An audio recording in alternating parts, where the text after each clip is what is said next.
Weather Service in Paducah has issued a tornado warning for northern Callaway County, Kentucky, southern Marshall County, Kentucky, east central Graves County, Kentucky, until 11:45 p.m.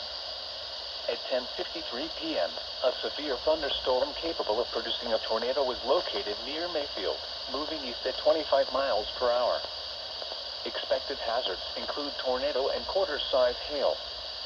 This is a radar-indicated threat. The following impacts are expected. Flying debris will be dangerous to those caught without shelter. Mobile homes will be damaged or destroyed. Damage to roofs, windows, and vehicles will occur. Tree damage is likely. This dangerous storm will be near Benton around 11:10 p.m. Other locations impacted by this tornadic thunderstorm include Aurora, Harding, Kirksey, and Brewers. This includes Interstate 69 in Kentucky between mile markers 29 and 43. Take cover now. Move to a basement or an interior room on the lowest floor of a sturdy building. Avoid windows.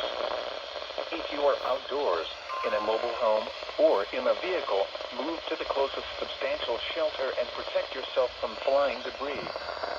Tornadoes are extremely difficult to see and confirm at night. Do not wait to see or hear the tornado. Take cover now. Repeating, a tornado warning has been issued until 11:45 p.m. for the following counties in Kentucky: Callaway, Graves, and Marshall.